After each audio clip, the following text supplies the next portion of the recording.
Bismillahirrahmanirrahim. Assalamualaikum warahmatullahi wabarakatuh.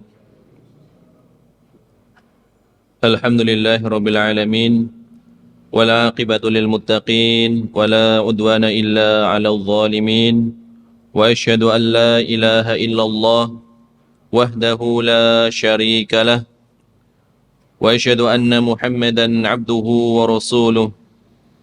Allahumma salli wa sallim ala nabiyyina Muhammad wa ala alihi wa sahbihi wa man ihtada bihadihi wastanna bisunnatihi ila yaumiddin, amma ba'd. Jamaah rahimanillah wa iyyakum. Marilah kita lanjutkan kajian ilmiah kita insyaallah taala. Kajian kitab Bulughul Maram masih pada pembahasan bab tentang adab qada hajat. Pada pertemuan kali ini kita akan membahas keterangan tentang hukum menghadap ke arah kiblat ketika qada hajat.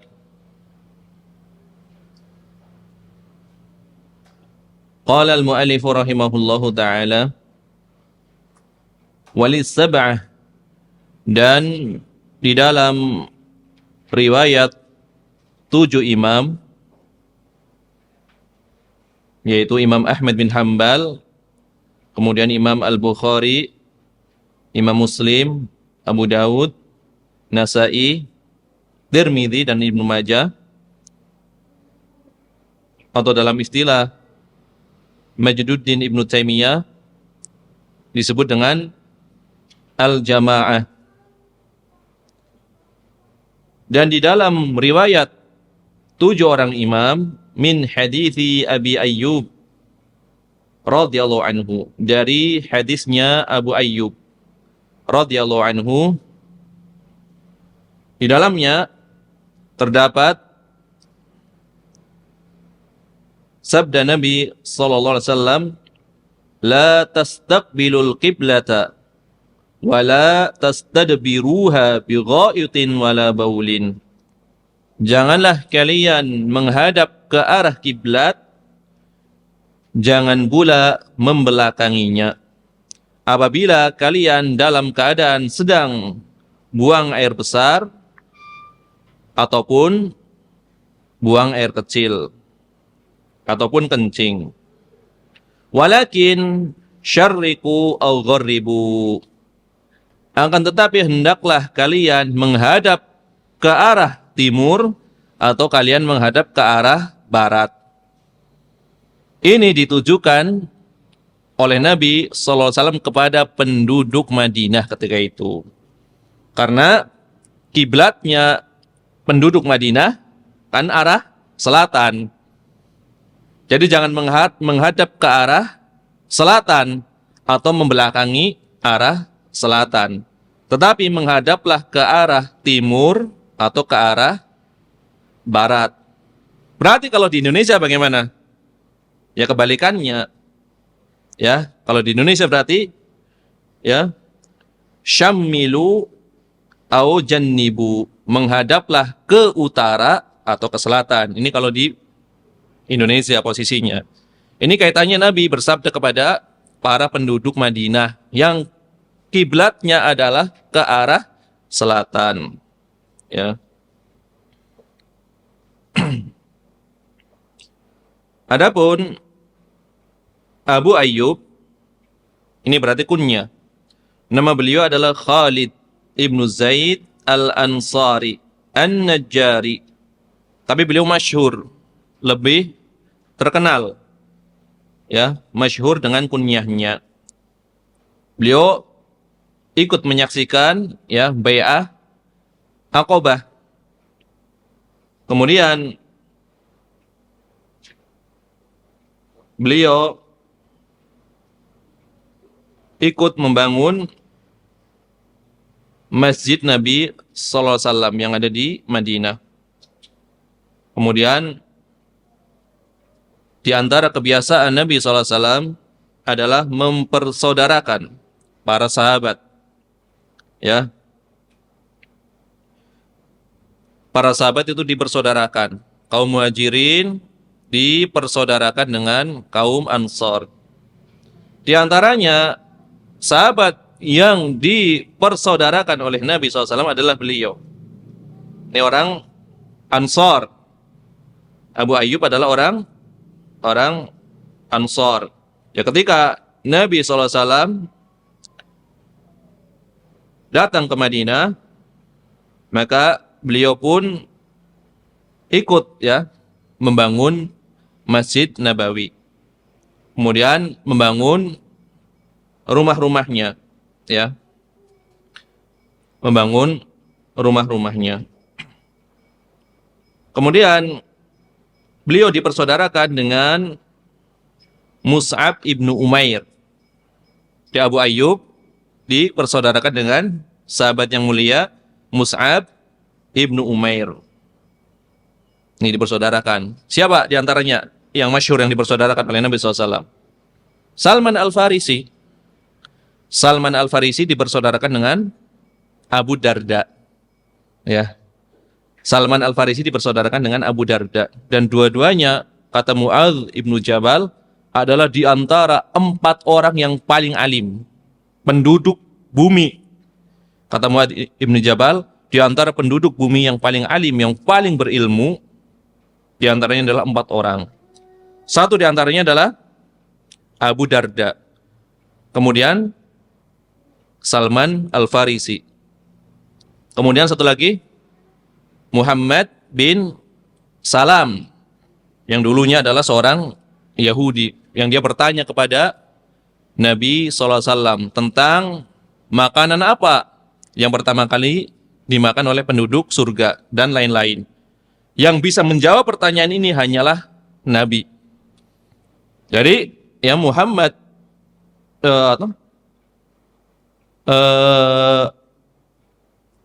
Abdullah bin Salam, ya, Abdullah bin Salam maksudnya. Abdullah bin Salam adalah di antara orang yang paling berilmu. Kemudian Abu Ayyub ini mengikuti peperangan Badar dan peperangan setelahnya. Kemudian beliau juga mengikuti penaklukan-penaklukan ya, negeri-negeri. Beliau senantiasa mengikuti peperangan. Beliau tidak pernah tertinggal satu peperangan pun. Kalaupun ada satu peperangan di satu daerah beliau tidak ikut, pasti beliau sedang berjihad di daerah lain. Ya, jadi ketidakhadirannya karena berperang di tempat yang lainnya. Karena kan terkadang penaklukan bukan hanya satu wilayah, beberapa wilayah. Kalau di satu wilayah Abu Ayyub tidak hadir, berarti sedang ikut penaklukan di wilayah yang lainnya. Ya. Jadi tidak pernah tertinggal pun dari satu peperangan, kecuali beliau sedang berada di peperangan yang lainnya. Ini luar biasa, semangat beliau di dalam berjihad. Sampai ya beliau wafat ya ketika terjadi peperangan di Konstantinopel ya, dari negeri Rum ya, negeri Romawi. Di zaman siapa? Muawiyah bin Abi Sufyan radhiyallahu anhu. Itu pada tahun 52 Hijriah radhiyallahu anhu. Ini biografi singkat dari Abu Ayyub Al-Ansari radhiyallahu anhu. Hadis ini kan tadi diriwayatkan oleh imam yang 7. Di antaranya imam yang 7 tersebut tadi adalah kalau kita urutkan dari kitab yang paling sahih tentu dari Imam Al-Bukhari. Tetapi kenapa Ibnu Hajar di dalam mukadimahnya mengurutkan dari Imam Ahmad dulu?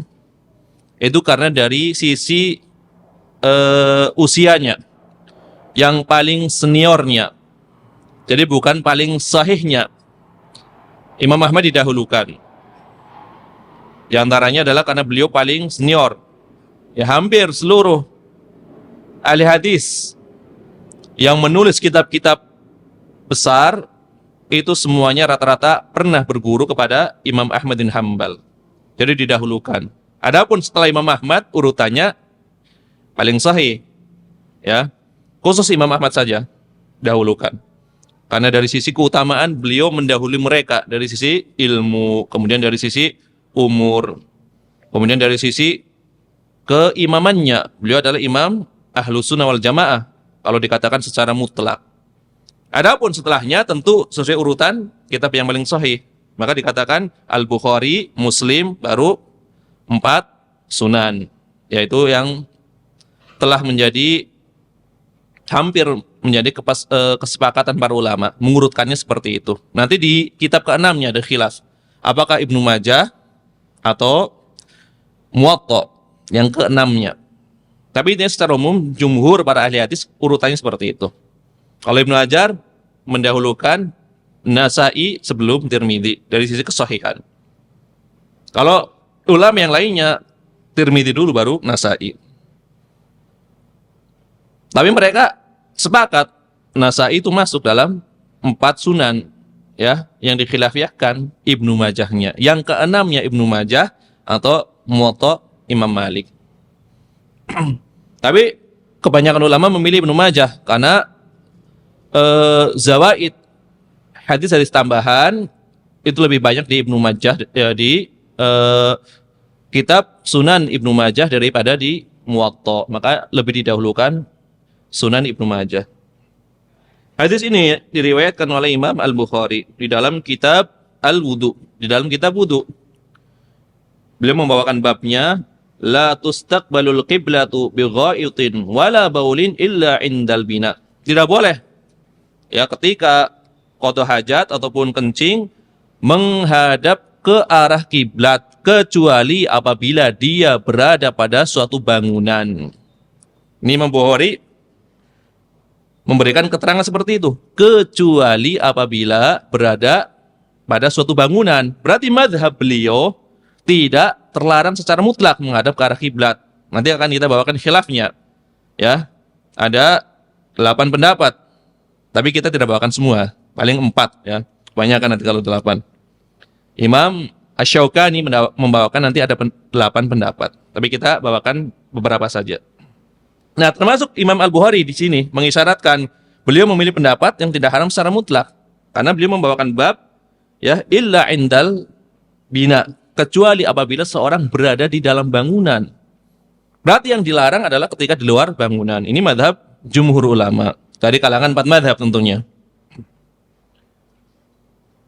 Ya. Masuk di dalam keumuman bangunan adalah apabila berada di belakang tembok atau yang semisalnya. Jadi nggak harus bentuknya tempat khusus. Yang penting ada penghalangnya. Ini masuk dalam keumuman berada pada bangunan. Ini Imam Al-Bukhari.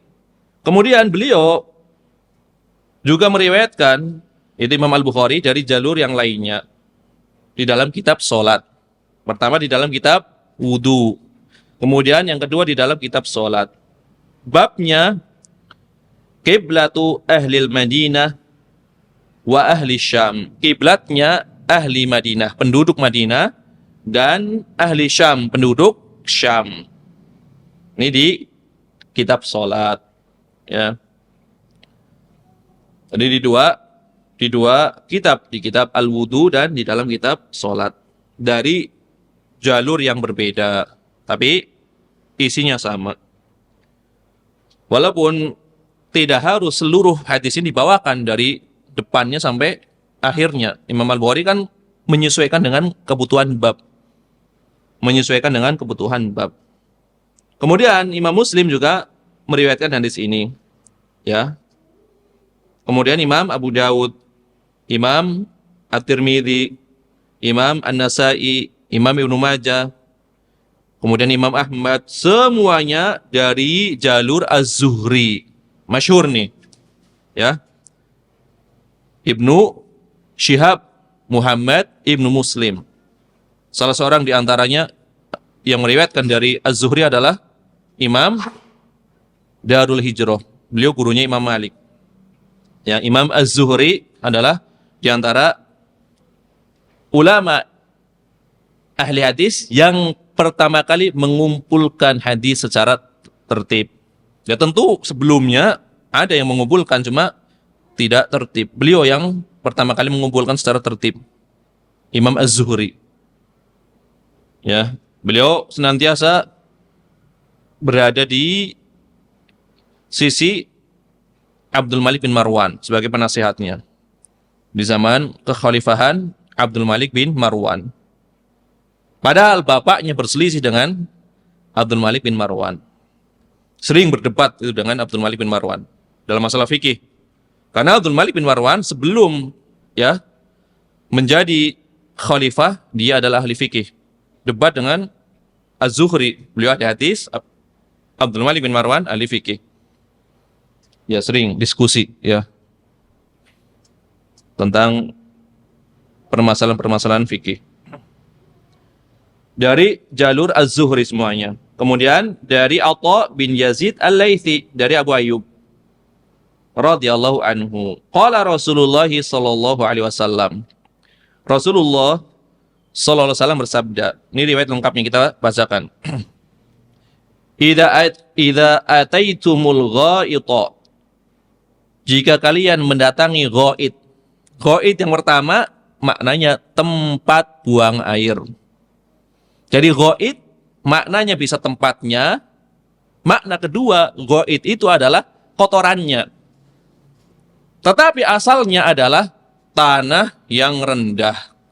Tanah yang kosong, tanah yang rendah. Itu asal katanya. Kemudian dimutlakan untuk tempatnya. Yang kedua dimutlakan untuk kotorannya. Awas ada ghaid, berarti kotorannya. Kamu mau kemana? Mau ke ghaid, berarti ke tempatnya. Di hadis ini dua-duanya dipakai. Yang satu maknanya adalah tempat, yang satu maknanya kotoran. Kita bacakan. Idza ataitumul ghaita, jika kalian ingin mendatangi ghaid, yaitu tempat buang air, tempat kotor hajat, fala tastaqbilul qiblata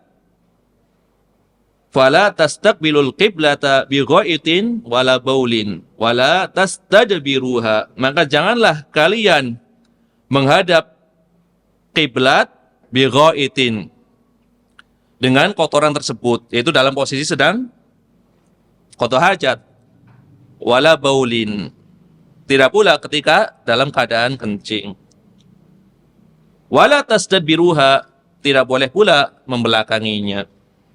Walakin syarriku al-gharibu, akan tetapi menghadaplah ke arah timur atau ke arah barat. Tadi dikatakan karena untuk penduduk Madinah. Kemudian qala Abu Ayyub mengatakan faqadimna Syama, maka kami datang ke Syam ya ketika itu. Fa wajadna marahidha qad buniyat nahwal Ka'bah. Maka kami dapati toilet itu ternyata menghadap ke arah Ka'bah. Fanan harifu anha, maka kami menyerongkan badan kami agar tidak mengarah ke arah Ka'bah. Ya. Wa nastaghfirullah azza wa jal, maka kami memohon ampun, beristighfar kepada Allah azza wa jal. Ini lafaz Imam Al-Bukhari. Jadi asalnya seperti itu. Abu Ayyub Al-Ansari bersama kawan-kawannya pergi ke arah atau ke negeri Syam. Ternyata rata-rata toilet-toiletnya menghadap ke kiblat, ke arah Ka'bah. Sehingga mereka memiringkan badannya agar tidak tepat mengarah ke Ka'bah. Tetapi mereka masih beristighfar. Nanti ada keterangannya kenapa beristighfar. Kenapa? Nanti ada keterangannya. Kemudian di antara para ahli hadis yang meriwayatkan dari Zuhri ini sangat banyak. Hadis ini kan hadis yang masyhur. Ya. Yang meriwayatkan dari Zuhri itu sangat banyak. Di antaranya adalah Ibnu Abi Dhi'bin. Imam Ibnu Abi Dhi'bin, penulis kitab Muwatta sebelum Imam Malik. Ya. Imam Ibnu Abi Dhi'bin yang pernah ditegur oleh seorang jamaah masuk masjid duduk, ditegur kamu tidak pernah belajar sunnah. Itu gituin. Ayo sholat dulu. Nah, ini dia sholat tahiyatul masjid 2 rakaat. Habis itu ngisi kajian. Ini kaget ada yang negur, ya kan? Kemudian dia mendatangi setelah kajian, wahai Syekh, saya tidak tahu ternyata engkau adalah seorang ahli ilmu alim, ya. Kemudian, ya apa masalahnya? Engkau menyuruh kami untuk melakukan ketaatan, kenapa kami tidak mau? Kenapa kami tidak enggan? Ya antum tidak salah, gitu kan? Luar biasa. Jadi bukan diceramahi, malah berterima kasih. Antum menyuruh saya untuk taat, kenapa saya nggak mau? Ya, ini luar biasa ini. Ya, akhlak para ulama. Imam Ibn Abi Dhi'bin, penulis kitab Muwatta sebelum Imam Malik, meriwayatkan dari Zuhri. Sebagaimana ya, riwayat ini dibawakan pula oleh Imam Al-Bukhari dari jalur ini, Ibn Abi Dhi'bin. Kemudian di antara yang meriwayatkan dari Az-Zuhri adalah Sufyan bin Uyainah, dibawakan pula oleh Imam Al-Bukhari jalur tersebut. Kemudian Imam Muslim juga sama dari jalur Sufyan bin Uyainah. Kemudian Abu Dawud, Nasai, dan Tirmidzi. Adapun dari jalur yang lainnya, dari Yunus bin Yazid, itu diriwayatkan oleh Imam Ibnu Majah. Ya, kemudian dari jalur Ma'mar bin Rashid, diriwayatkan oleh Imam Ahmad bin Hambal. Ini jalurnya banyak. Jalur-jalurnya banyak, semuanya kembali kepada sahabat yang mulia Abu Ayyub Al-Ansari radhiyallahu anhu. Adapun lafaz redaksi yang dibawakan di dalam kitab Bulughul Maram ini kan riwayat imam yang 7. Ya, ternyata apa? Redaksinya yang dibawakan adalah redaksinya Imam Abu Dawud. Iya. Redaksi yang dibawakan oleh Al-Hafidh Ibnu Hajar ini redaksinya Imam Abu Dawud. Tetapi tidak ada tambahan redaksi wala tastadbiruha. Ini di asal naskah Bulughul Maram yang ditulis oleh Al-Hafidh Ibnu Hajar Al-Asqalani, ini asalnya menggunakan redaksinya Imam Abu Dawud, hanya saja tidak ada di dalamnya wala tastadbiruha. Janganlah kalian membelakangi Ka'bah, ya. Tetapi di sebagian naskah Bulughul Maram ada, ya, tambahan redaksi ini, janganlah kalian membelakangi Ka'bah, itu ada di sebagian naskah, ya. Maka kata Syekh Abdullah Al-Fauzan,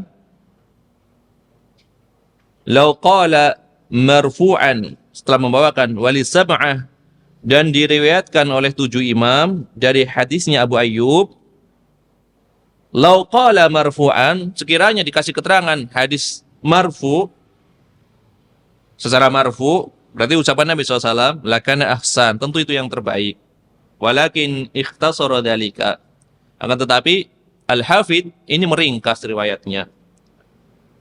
Au annahu sakitun min nusakhil bulugh, atau barangkali ada sakot, ya, ada riwayat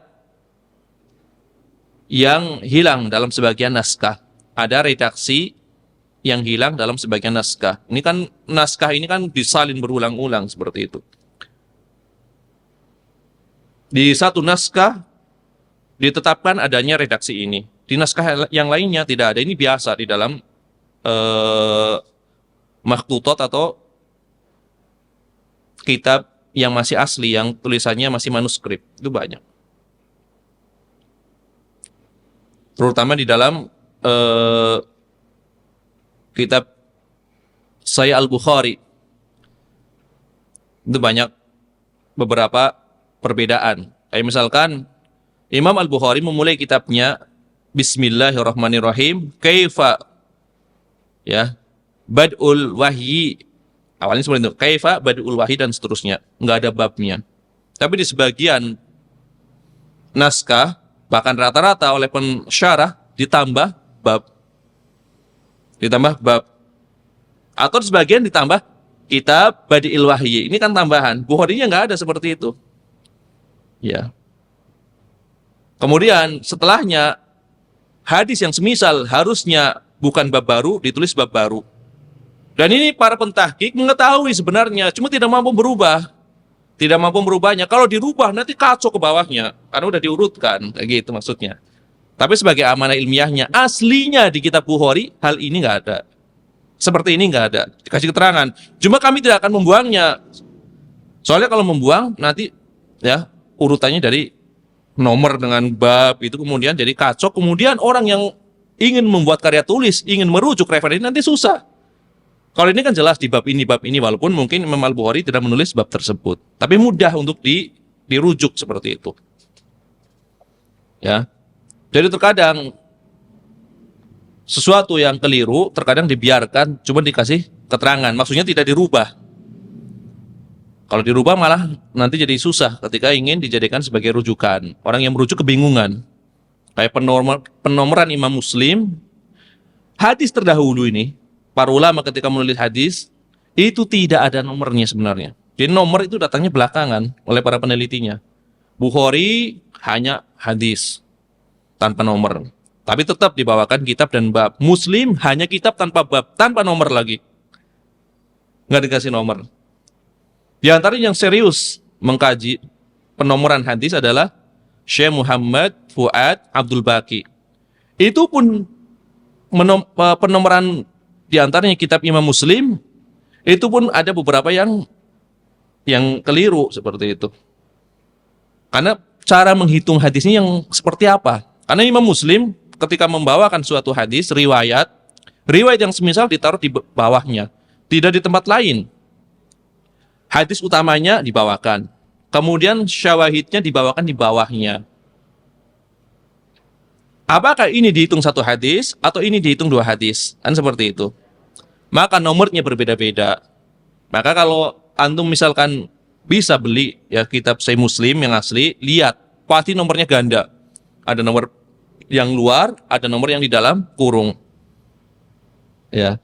Kemudian pensarahnya ulama zaman sekarang yang baru wafat beberapa tahun yang lalu, di antaranya adalah Syekh Muhammad Ali Adam Al-Itsubi dalam kitab beliau. Ya, kitab yang luar biasa, syarah Muslim terpanjang mungkin di abad ini, 45 jilid, mukadimahnya 2 jilid, jadi 47 jilid. Beliau mengatakan, saya tidak berpegang pada penomoran Syekh Muhammad Fuad Abdul Baqi. Karena ternyata ada beberapa riwayat yang harus dinomorin, tidak dinomorin gitu loh.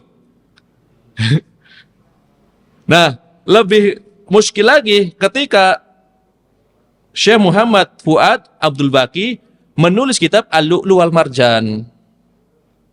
Beliau metodenya pertama kali menggabungkan riwayat Bukhari dan Muslim. Berarti yang muttafaqun alaih. Yang kedua, umumnya orang yang membuat gabungan antara Bukhari dan Muslim pasti lafaznya lafaz Muslim. Beliau lafaznya lafaz Bukhari. Ya. Satu kan? Pertama, Bukhari Muslim digabung. Ini yang pertama. Yang kedua, lafaznya bukan lafaz Muslim, lafaz Bukhari. Tidak sebagaimana kebiasaan ulama terdahulu. Lafaznya lafaz Bukhari. Yang ketiga, babnya bab Muslim, bukan bab Bukhari. Padahal babnya Muslim yang nulis Imam An-Nawawi. Ya. Ada tiga. Pertama, menggabungkan Bukhari Muslim. Yang kedua, lafaznya lafaz Bukhari. Yang ketiga, urutan babnya bab Muslim. Ini Lu'lu' wal Marjan. Kemudian ada beberapa nomor yang terulang. Namanya manusia kan kadang lupa. Nomornya sama. Ke bawahnya otomatis kalau mau dirubah, ya dikurangi satu lagi. Kan kalau misalkan 5 ada 5 lagi. Baru 6, harusnya kan 7. Nah ini cetakan seperti itu. Al-Lu'lu' wal Marjan.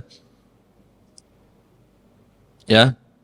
Tapi tetap ditulisnya sesuai, walaupun ganda udah ganda saja seperti itu. Soalnya ntar nomornya jadi berkurang atau bertambah satu nomor kalau dirubah apa adanya aja. Maksudnya biar merujuknya sesuai dengan yang tertulis saja di kitab tersebut.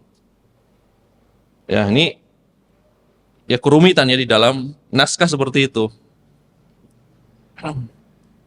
Kemudian tadi ucapan Nabi SAW pada riwayat yang lengkap, kalau di Bulughul Maram nggak ada. Ini riwayat yang lengkapnya. Idza ataitumul ghaid, jika kalian mendatangi ghaid. Yang dimaksud di sini adalah tempat yang rendah, tempat yang rendah dari bumi, ya. Yang biasanya digunakan sebelum adanya bangunan khusus itu digunakan untuk qada hajat, ya. Dataran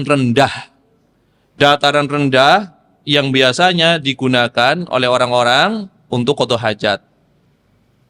Itu namanya ghaid. Namanya ghaid tempatnya. Fala tastaqbilul qiblat. Jangan menghadap ke arah Ka'bah. Kiblat di sini maksudnya adalah Ka'bah. Bi ghaidin. Ghaid di sini maknanya adalah kotoran yang keluar dari dubur.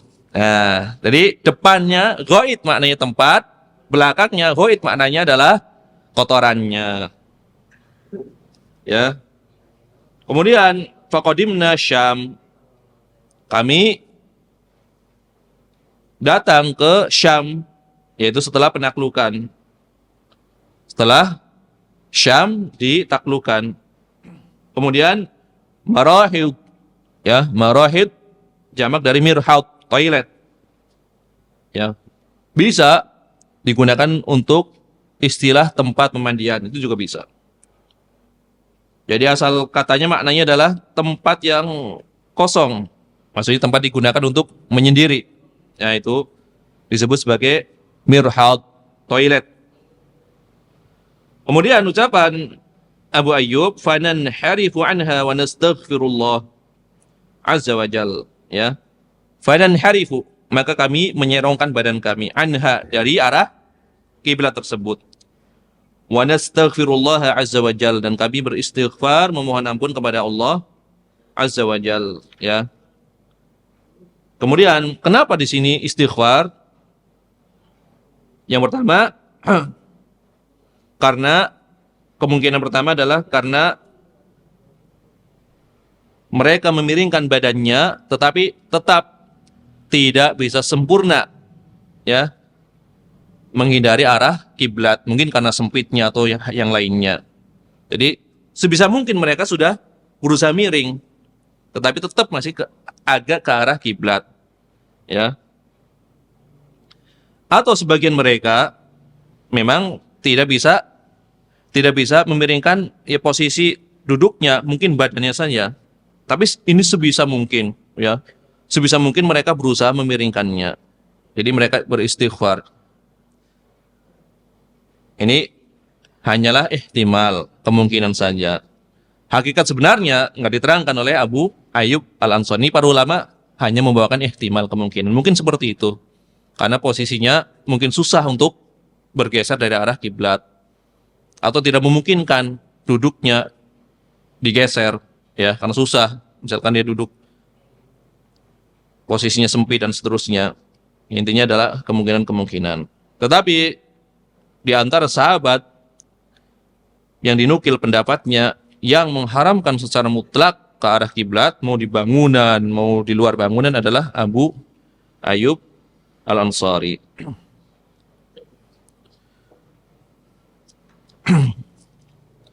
Adapun hadis ini adalah sebagai dalil tentang dilarangnya menghadap ke arah kiblat atau membelakangi kiblat ketika qada hajat, ya. Ketika qada hajat maupun kencing. Nah, disinilah para ulama berbeda pendapat. Apakah larangannya haram atau makruh atau dirinci? Ini para ulama berbeda pendapat.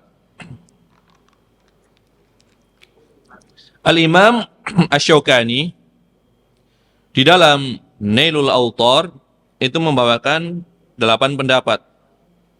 Adapun Imam As-Sun'ani membawakan 5 pendapat berkaitan dengan hal ini. Kita bawakan beberapa saja di antara pendapat yang paling kuat. Ya, pendapat yang pertama adalah tidak boleh menghadap ke arah kiblat secara mutlak, baik berada di dalam bangunan ataupun berada di tempat terbuka, ya.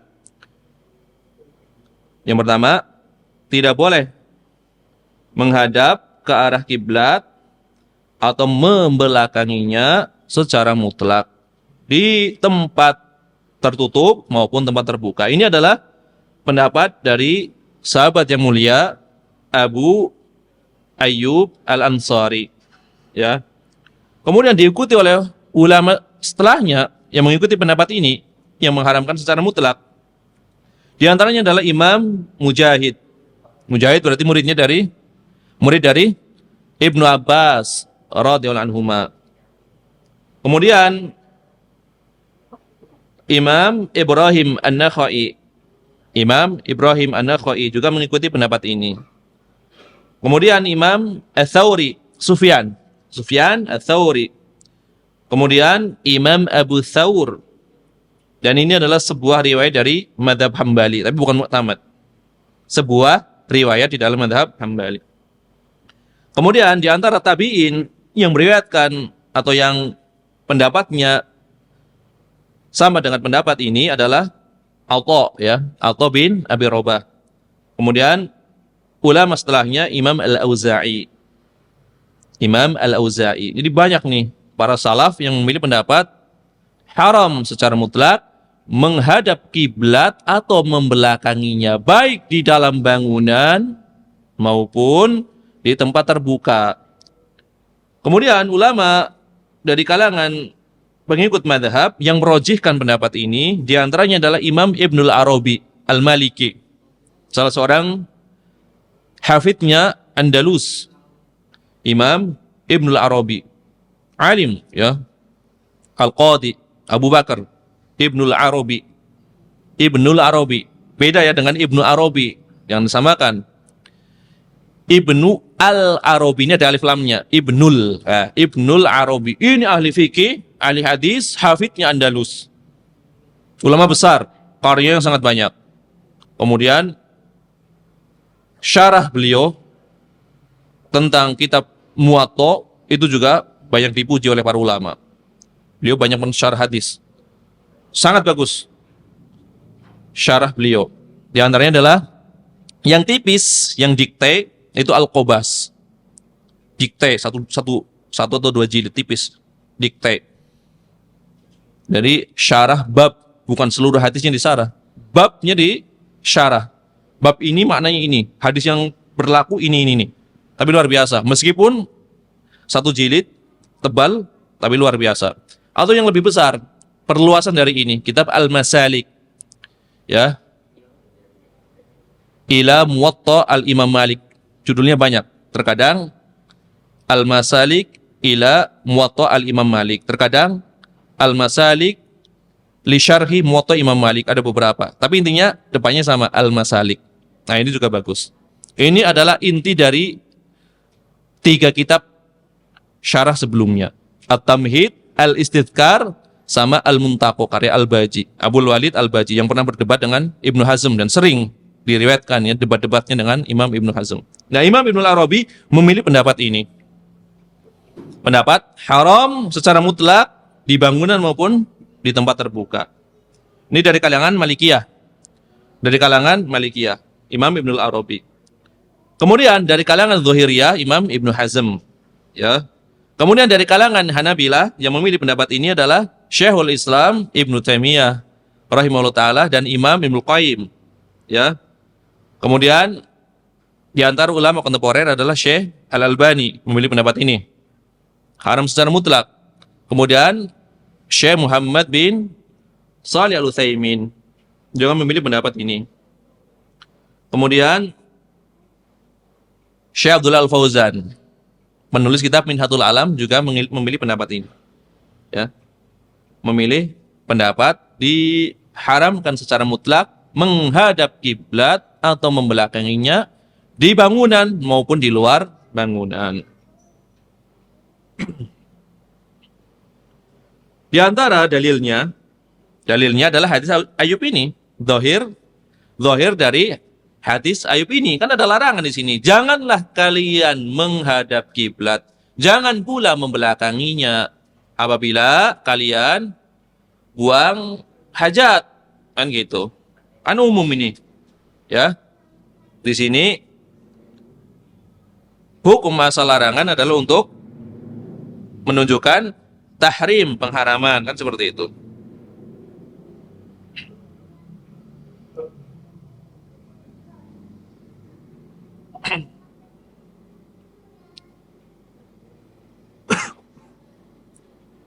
Nanti akan kita bawakan dalil-dalil pembandingnya. Ya, berarti dalilnya adalah zahir hadis ini. Ya, makanya tadi di ujung hadis apa? Kami beristighfar. Seandainya tidak sampai haram, beliau tidak perlu beristighfar. Tidak perlu beristighfar.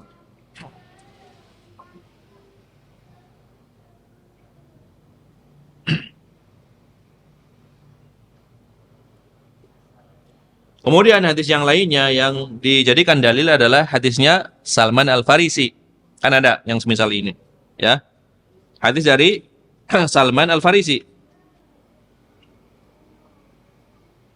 Yang beliau mengatakan, laqad nahana Rasulullah sallallahu alaihi wasallam an nastaqbilal qiblat bi ghaitin aw baulin. Sungguh Nabi sallallahu alaihi wasallam telah melarang kami menghadap kiblat dalam keadaan buang air besar maupun buang air kecil. Walaupun di dalam hadis Salman hanya disebutkan menghadap kiblat, bukan membelakanginya. Nanti kan apakah di sini berlaku qiyas? Nah, itu kan ada pembahasannya. Apakah yang dilarang hanya menghadap kiblat atau yang dilarang adalah dua-duanya, atau menghadap kiblat hukumnya haram tetapi membelakanginya makruh, atau sebaliknya? Nah, ini kan dari 8 pendapat tersebut, itu berkisar seperti itu. Tapi kita bawakan pendapat yang pertama dulu. Biar mudah, berarti yang pertama adalah haram secara mutlak. Nah, ini aja. Ya. Haram secara mutlak. Membelakangi maupun menghadap. Di dalam bangunan maupun di luar bangunan. Ini kita telah sebutkan tadi para ulamanya. Dan dalilnya adalah zahir hadis Abu Ayyub dikuatkan dengan riwayat dari Salman Al-Farisi. Yang kedua adalah dikatakan tahrimu dzalika fis sahari, atau ya tahrimu dzalika fis sahari dunal bunyan. Diharamkan apabila di tempat terbuka, tetapi kalau di bangunan tidak haram. Ya. Inilah pendapat yang masyhur dari kalangan 4 madhab, jumhur dari 4 madhab. Ini pendapat Imam Malik. Kemudian ini pendapat Imam Asy-Syafi'i. Kemudian ini pendapat Imam Ahmad bin Hambal, pendapat muktamad Imam Ahmad bin Hambal. Kemudian ini pendapat Ishaq bin Rahawai. Dan ini pendapat Imam Al-Bukhari. Makanya kan Imam Al-Bukhari membawakan bab tadi di dalam kitab wudu. Imam Al-Bukhari kan membawakan bab tidak boleh menghadap ke kiblat ketika buang air kecuali apabila berada di bangunan. Dikecualikan. Berarti Imam Al-Bukhari membawakan bab tersebut. Sedangkan bab yang dibawakan oleh Imam Al-Bukhari diantaranya dikatakan mewakili fikihnya Imam Al-Bukhari. Ya. Kemudian yang mengikuti pendapat ini adalah pendapat dikatakan oleh Imam Ibnul Mundir. Ya, Imam Ibnul Mundir mengikuti pendapat ini. Bahkan Imam Ibnu Hajar, penulis Bulughul Maram, menisbatkan pendapat ini sebagai pendapat jumhur secara mutlak. Bukan hanya jumhur 4 madhab. Kalau jumhur 4 madhab jelas. Ya kan? Karena ini pendapat Imam Malik, pendapat Imam Syafi'i, pendapat Imam Ahmad bin Hambal. Ini jumhur secara mutlak. Ternyata bukan hanya 4 madhab. Tadi buktinya Ishaq bin Rahawai, Imam Al-Bukhari beliau sendiri. Kemudian pendapat ini dirajihkan oleh Imam Ibnul Mundir. Kemudian dikuatkan oleh Imam Ibn Abdul Bar. Kemudian Imam Al-Khattabi. Kemudian Imam Mutakhirin Son'ani. Kemudian diantaranya ulama mutakhirin pula adalah Syekh Muqbil Al-Wadi'i juga memilih pendapat ini. Di antaranya yang memalingkan dari keharaman secara mutlak adalah sebuah riwayat ya dari sahabat yang mulia Abdullah bin Umar. Abdullah bin Umar kata beliau, "Raqitu yauman ala baiti Hafsah." Suatu hari, suatu ketika, aku pernah naik ke atap rumahnya Hafsah. Jadi orang Arab kan suka naik ke atap, bahkan kadang tidur di atap. Suatu ketika aku naik ke rumahnya Hafsah. Hafsah berarti apa? Kakak beliau, ya, Ummul Mukminin. Ketika aku naik, faraitu Rasulullah sallallahu alaihi wasallam yaqdi hajatahu. Maka aku melihat Rasulullah SAW sedang qada hajat. Mustaqbilas Syam, dalam keadaan menghadap ke arah Syam. Berarti apa kalau menghadap ke arah Syam? Hah? Membelakangi kiblat. Mustadbiril Ka'bah, membelakangi Ka'bah. Di dalam sebuah riwayat, mustaqbilan Baitul Maqdis, menghadap ke arah Baitul Maqdis. Berarti membelakangi Ka'bah. Berarti larangan di dalam hadis tadi itu dibawa ke makna tidak sampai haram, ya, apabila berada di dalam bangunan, kan seperti itu.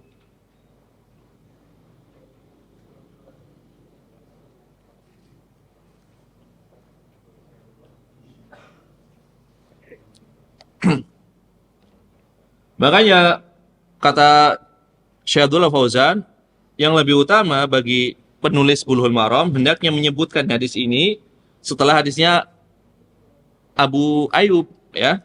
Abu Ayyub larangan secara mutlak, harusnya membawakan hadis ini sebagaimana yang dilakukan oleh Imam Ibnu Daqiqil Id di dalam kitab Al-Ilmam. Kemudian Imam Abdul Ghani Al-Maqdisi di dalam kitab Al-Umdah. Setelah membawakan hadis tadi, hadis dari Abu Ayyub, disusul dengan hadis ini. Ya, disusul dengan hadis ini. Mereka mengatakan, para ulama tadi mengatakan, ini sebagai dalil tentang bolehnya hal tersebut apabila dilakukan di dalam bangunan. Ya, karena perbuatan Rasulullah SAW itu menafsirkan ucapan beliau dan menerangkan maksud beliau. Ya, apabila beliau melarang dari sesuatu, kemudian beliau malah melakukan apa yang dilarangnya, maka ini menunjukkan larangan tersebut bukan dalam rangka tahrim, bukan dalam rangka pengharaman, tetapi bisa bermakna al-karohah atau makruh. Ya. Kemudian apabila Nabi SAW memerintahkan melakukan sesuatu, ternyata beliau malah meninggalkannya, maka hal ini menunjukkan perintah beliau bukanlah wajib, tetapi adalah istihbab, sunnah atau anjuran. Ya. Tetapi memang betul hadisnya Ibnu Umar ini di dalamnya tidak ada kecuali apa?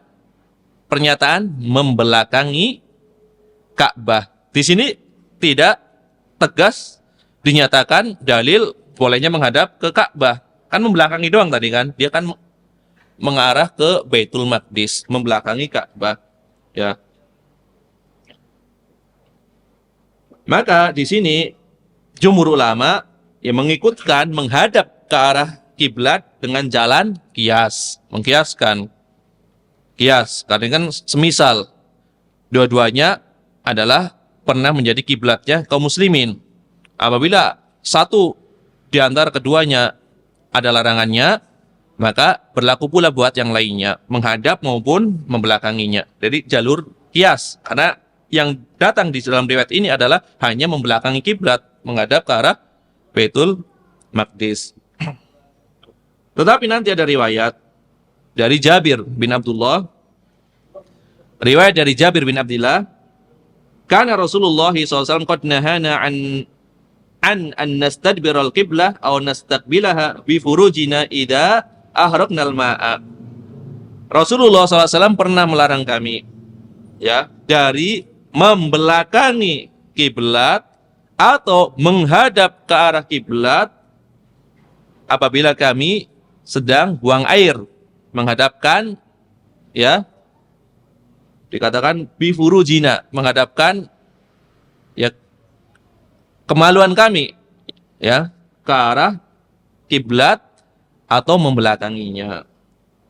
Qala, kemudian di ujung riwayat Jabir mengatakan ra'aituhu qabla mautihi bi'amin, tetapi aku pernah melihat Nabi SAW 1 tahun sebelum beliau wafat ya yabulu mustaqbilal kiblat. Beliau kencing menghadap ke arah kiblat. Setahun sebelum beliau wafat, kata Jabir, aku pernah melihat beliau kencing ke arah kiblat. Ya. Ini riwayat dari Jabir bin Abdullah. Ya. Hadis ini diriwayatkan oleh Imam Abu Dawud, Imam Tirmidzi, Imam Ibnu Majah, Imam Ahmad dari jalur Ibnu Ishaq. Ya. Dan hadis ini adalah hadis yang hasan. Dihasankan oleh Imam At-Tirmidzi, ya. Demikian pula dihasankan oleh Imam An-Nawawi. Kemudian bahkan dinukil oleh Imam Ibnul Mulakin di dalam kitab Khulasah Al-Badrul Munir ya tentang pernyataan Imam Al-Bukhari yang mensahihkan riwayat ini, riwayat Jabir ini, ya. Intinya hadisnya adalah hadis yang hasan atau sahih. Setahun sebelum beliau wafat, beliau menghadap ke arah kiblat. Berarti ini larangan mutlak atau larangan makruh? Menurut pendapat ini berarti tidak sampai haram secara mutlak kan gitu. Ya. Ini adalah pendapat yang kedua. Diharamkan apabila menghadap kiblat di luar bangunan. Di dalam bangunan tidak dilarang. Ya. Ini pendapat yang kedua. Tapi hadis Jabir tadi maknanya adalah sebagai syawahid saja. Yang jadi dalil utamanya adalah hadis tadi. Ibnu Umar naik ke atas rumah. Ya. Ini tidak perlu 8 ya, 4 saja cukup. 2 lagi, 8 pusing nanti. 4 saja, 4 pendapat. Pendapat yang ketiga, boleh ya, baik di dalam bangunan maupun di luar bangunan. Ini longgar ini. Boleh, nggak haram. Jadi boleh ya di dalam bangunan maupun di luar bangunan. Ini adalah pendapat dari Urwah bin Zubair. Siapa Urwah bin Zubair? Hah?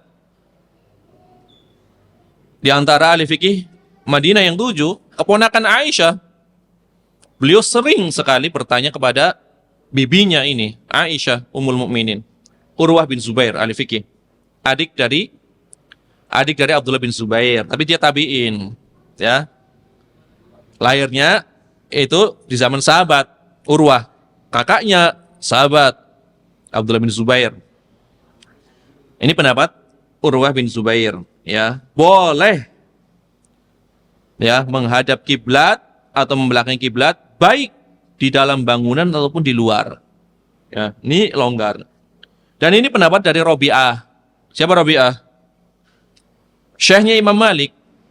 Ya, julukannya Rabi'atul Ra'yi. Rabi'ah ahli ra'yi. Makanya mazhab Malik disebut mazhab ahli ra'yi. Padahal ahli hadis. Ya. Jadi mazhab ahli ra'yi bukan hanya mazhabnya Imam Abu Hanifah. Betul, kalau dimutlakan ahli ra'yi memang pengikut Imam Abu Hanifah. Tetapi mazhab Malik adalah mazhab ahli ra'yi, ahli hadis tapi pendekatnya dengan ra'yi. Beda dengan Syafi'i, lebih ke zahiri. Makanya kalau Imam Malik banyak takwil di dalam hadis. Tidak memahami hadis, terkadang tidak sekedar dengan zahirnya saja Imam Malik. Beda dengan Syafi'iyah zahir. Makanya zahiriyah itu kan cikal bakal zahiriyah itu adalah aslinya pengikut mazhab Syafi'i tapi yang ekstrim, jadi zahiri. Ya. Jadi kata Imam Asy-Syafi'i, tujuan dalil adalah dalil yang spontan bisa dipahami. Itulah tujuan dalil asalnya. Hukum asal dalil langsung bisa dipahami secara zahirnya. Ada 1-2 dalil yang membutuhkan jasa para ulama untuk mengeluarkan hukumnya. Tapi secara umum dalil itu bisa dipahami zahirnya. Itu diantara prinsip madhab Syafi'i. Ya. Jika Nabi mengatakan, ya, lakukanlah A, langsung zahirnya. Hukum asal dalil adalah zahirnya. Nah, itu Syafi'iyah. Malik mentakwil terkadang. Kalau butuh takwil, ya tentunya ada yang mengamalkan secara zahir. Nah, ini pendapat tapi siapa? Pendapat tabi'in yang mulia Urwah bin Zubair, kemudian Rabi'ah, kemudian pendapat Daud al-Zahiri. Ya. Dalilnya adalah hadis Jabir tadi yang kita bawakan. Ya, Nabi setahun sebelum wafat pernah buang air menghadap ke arah kiblat. Ini zahirnya kan boleh. Zahirnya seperti itu. Kalau Imam Ibnu Hazm tadi beda. Jadi Daud al-Zahiri kebalikan dari pendapatnya Imam Ibnu Hazm al-Zahiri. Ibnu Hazm al-Zahiri haram secara mutlak. Pendiri mazhab Zahiri boleh secara mutlak, gitu. Dua-duanya zahirnya Jabir seandainya haram nggak mungkin Nabi SAW menghadap ke arah kiblat kencingnya setahun sebelum wafat. Nah, berarti apa? Di sini berarti larangan itu dihapus hukumnya menurut pendapat ini. Memang betul ada larangan.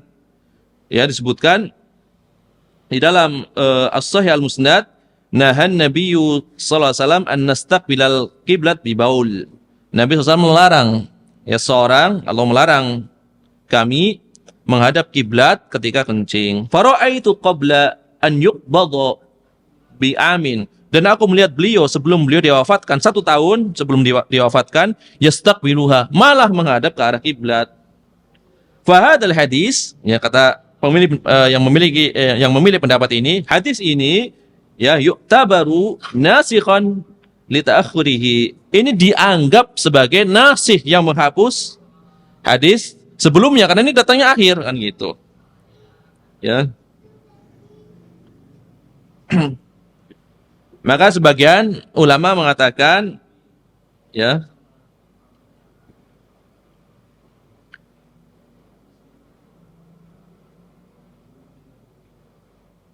sekiranya klaim bahwasanya hadis ini adalah riwayat yang lebih terakhir itu diterima, kita terima, maka itu tidak menunjukkan ya dihapusnya larangan tersebut. Betul, ini memang hadisnya lebih akhir, kita terima. Hadisnya lebih akhir. Tetapi hadis terakhir ini tidak menunjukkan menghapus larangan sebelumnya. Kenapa? Fal jam'u baina dalilain muqaddamun 'ala naskhi. Karena menggabungkan, mengkompromikan dua dalil itu lebih utama daripada menghapus salah satunya kalau masih bisa digabungkan. Ya. Berarti timbul pendapat yang keempat, menggabungkan dalil-dalil. Yukrahu bis sahari wal bunyan, dimakruhkan baik berada di dalam bangunan ataupun di luar bangunan. Jadi makruh saja, dua-duanya makruh. Ya, di dalam bangunan makruh, di luar bangunan makruh, tidak dibedakan karena ada larangannya. Ya, apa yang memalingkan dari haram menjadi makruh? Perbuatan Nabi. Pertama tadi perbuatan Nabi, ya, diantaranya adalah membelakangi kiblat. Kemudian perbuatan Nabi yang kedua adalah menghadap kiblat ketika kencing, kan seperti itu. Berarti larangannya yang disebutkan oleh Nabi SAW ternyata malah dilakukan oleh Nabi SAW. Berarti memang hukumnya makruh. Ini pendapat yang keempat. Dan pendapat ini adalah pendapat dari Ibrahim An-Nakhai. Ya, dihikayatkan dari Ibrahim An-Nakhai dan sebuah riwayat dari Imam Abu Hanifah. Dan sebuah riwayat lagi dari Imam Ahmad bin Hanbal. Ya. Mereka semuanya menggabungkan antara hadis-hadis yang berisi larangan. Larangan apa yang paling kuat? Hadis larangannya. Hadisnya Abu Ayyub yang ada di dalam Bulughul Maram. Ya, lengkap bahkan kita dilarang menghadap kiblat atau membelakangi kiblat, jelas ini larangannya yang tegas. Hadis Abu Ayyub ini berisi larangan. Kemudian hadisnya Salman Al-Farisi, tapi tidak menyebutkan semuanya. Ya, tidak ada keterangan tidak ada keterangan apa? Tidak ada keterangan membelakanginya, hanya menghadap ke kiblat saja. Maka semuanya dibawa kepada larangan makruh, ya. Apa yang memalingkannya? Yang memalingkannya tadi hadis Ibnu Umar naik ke atap. Kemudian yang kedua hadis Jabir, ya. Karena hadisnya Jabir, aku melihat Rasulullah SAW setahun sebelum wafat menghadap kiblat ketika kencing. Ini dohirnya di dalam bangunan atau di luar? Hah? Dohirnya di luar bangunan, kan seperti itu. Dohirnya di luar bangunan. Adapun yang dilihat oleh Ibnu Umar, beliau berada di dalam bangunan, di tempat yang tertutup. Maksudnya tertutup dari pandangan. Kenapa bisa melihat? Karena naik ke atas, kan gitu. Naik ke atap. Kalau nggak naik ke atap, Nabi pasti tidak akan kelihatan seperti itu. Naik ke atap jadi ketahuan seperti itu. Berarti dibawa ke dalam perbuatan di dalam bangunan seperti itu. Ini makruh keempat, ya. Ini adalah ya 4 di antara 8 pendapat yang dibawakan oleh ulama. Ntar 4 yang lainnya lebih ribet lagi rinciannya. Ya. Cukup 4 saja cukup ya. Haram secara mutlak. Yang kedua, dirinci. Haram kalau di luar bangunan. Boleh kalau di dalam bangunan. Yang ketiga, boleh secara mutlak. Ya. Karena dianggap hadisnya dihapus. Yang keempat, makruh secara mutlak. Ya, mudah kan? Haram secara mutlak, boleh secara mutlak, makruh secara mutlak, dirinci. Nah, pendapat jumhur ulama adalah yang dirinci tersebut. Dirinci juga menggabungkan dalil-dalil kan seperti itu. Dirinci juga menggabungkan dalil-dalil. Tapi Syekh Abdullah Al-Fauzan mengatakan yang lebih nampak, yang lebih kuat adalah pendapat yang pertama, yang mengatakan haram secara mutlak. Ya. Pertama, ya beliau mengatakan seperti ini. Ya. Terserah antum mau memilih pendapat siapa. Saya bawakan dulu pendapat Abdullah Fauzan. Abdullah Fauzan mengatakan karena larangan Nabi SAW ini kan datang dengan ucapan yang tegas seperti ini. Dan sedangkan khitab, arah pembicaraan itu berlaku untuk seluruh umat. Ya.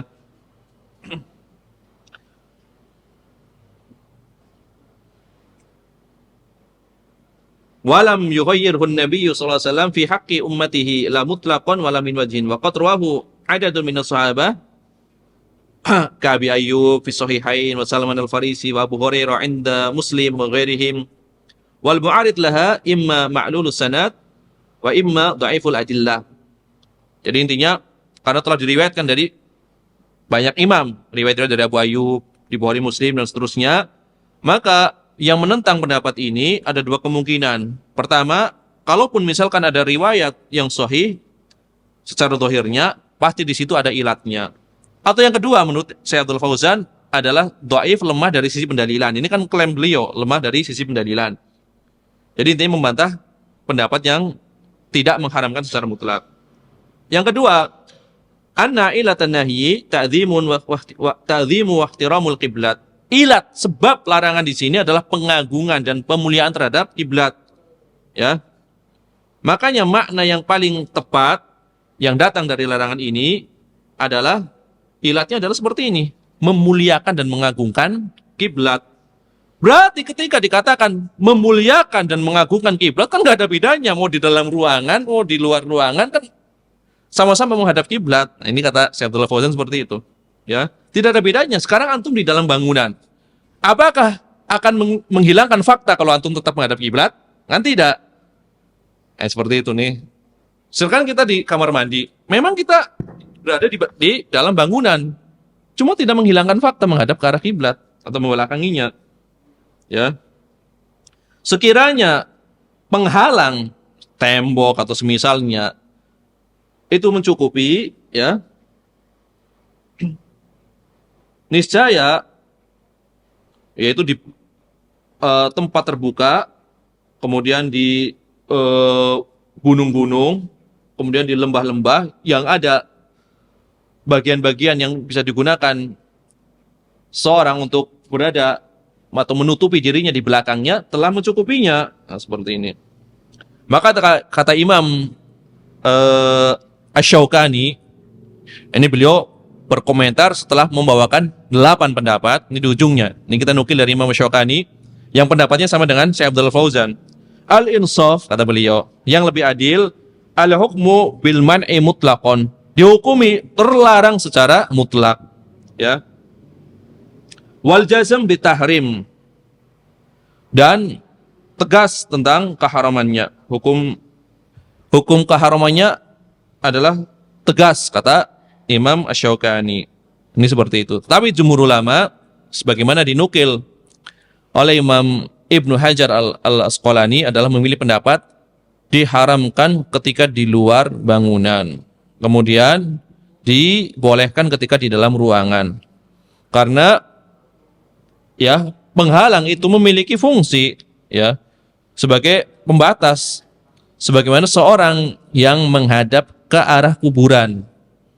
Kalau ada pembatasnya, maka tidak dianggap menghadap secara langsung. Seperti itu. Kan sama-sama ke arah kuburan juga, cuma udah ada di bangunan. Udah ada pembatas yang memisahkan antara kuburan dengan bangunan. Ada tembok yang membatasi. Ini ada kuburan, kemudian ada jalan, kemudian ada tembok. Kan sama-sama menghadap ke kuburan, tetapi ada pembatasnya. Jadi pembatas itu memiliki fungsi. Tapi pendapat pertama tadi fokusnya adalah ke pengagungan arah kiblat, gitu. Pengagungan arah kiblat. Ya, wallahu a'lam bishawab. Pendapat jumhur di sini lebih menggabungkan dalil-dalil, ya, pendapat jumhur. Jadi saya Abdullah Fauzan apa tadi? Condong kepada pendapat haram secara mutlak. Dan ini pendapat Syekh Utsaimin juga. Adapun kawan beliau, Syekh Abdullah Al-Bassam, mengikuti pendapat jumhur ulama. Dalam Tawdihul Ahkam mengikuti pendapat jumhur ulama. Ya, ini adalah pendapat muktamad di dalam mazhab Hambali. Dan Imam As-Sun'ani juga sama, jumhur ulama. Imam As-Sun'ani dalam 10 salam. Ya. Tapi sama intinya, pendapat jumhur ulama ini adalah tidak ada satupun riwayat yang dibuang. Ya, tidak ada satupun riwayat yang dibuang. Adapun riwayat dari Jabir tadi itu dibawa kepada Nabi SAW ketika menghadap ke arah kiblat, itu tidak menghadap secara langsung. Maksudnya ada pembatas di depannya. Dibawa ke makna seperti itu, biar tidak kontradiksi dengan hadis-hadis yang lainnya. Ya. Jadi tidak ada yang dibuang. Menghadap ke arah kiblatnya ada, tetapi di dalam bangunan. Membelakangi kiblatnya ada, tetapi di dalam bangunan. Larangannya ada kalau di luar bangunan. Kan nggak kontradiksi, ya kan? Ini pendapat jumhur, insya Allah pendapat yang lebih kuat. Wallahu a'lam bishawab. Kemudian pelajaran berikutnya, di dalam hadis ini terdapat dalil bolehnya menghadap ke arah matahari atau ke arah bulan ketika kencing atau buang air besar. Karena nanti di dalam sebagian kitab fikih dimakruhkan ketika qada hajat menghadap ke arah matahari karena di dalamnya ada cahaya Allah. Ini riwayatnya jelas riwayat yang dhaif. Bahkan nggak ada riwayatnya seperti itu. Nah, ini jelas kelirunya. Kenapa? Ya. Yang pertama, ya, di dalam riwayat ini menunjukkan bolehnya menghadap ke arah matahari karena Nabi mengatakan apa? Syarriqu gharibu. Menghadaplah ke arah barat atau menghadaplah ke arah timur atau ke arah barat, seperti itu kan. Ini kan umum setiap waktu, ya. Lah apabila matahari terbit, ya. Ketika matahari terbit berarti kan di arah timur, seperti itu kan. Atau ketika akan tenggelam berarti ke arah barat. Berarti kalau Nabi mengatakan syarriqu al-gharibu, berarti memungkinkan dong, ya, seorang menghadap ke arah matahari tersebut pas terbitnya. Misalkan nih, matahari sedang terbit, ya kan? Kemudian menghadap ke arah timur atau ke arah barat. Bagi kita tentu dilarang. Ini maksudnya bagi penduduk Madinah. Kita lagi membahas penduduk Madinah. Karena kan beda. Kalau kita kan utara atau selatan. Ini lagi membahas penduduk Madinah. Ketika Nabi mengatakan kepada penduduk Madinah, menghadaplah ke arah timur atau ke arah barat, memungkinkan bagi penduduk Madinah ketika dia sedang qadha hajah pas terbit matahari, berarti menghadap ke arah matahari, kan seperti itu. Ya, kalau kita memang bukan karena mataharinya, karena larangan ke kiblatnya gitu. Kita karena larangan kiblatnya, jadi nggak boleh menghadap ke timur atau baratnya disebabkan karena larangan membelakangi atau menghadap kiblat, kan seperti itu. Berarti yang benar adalah tidak ada larangan, ya, menghadap ke arah matahari ataupun bulan. Menghadap ke arah matahari ataupun bulan ini dibawakan di dalam beberapa kitab sebenarnya.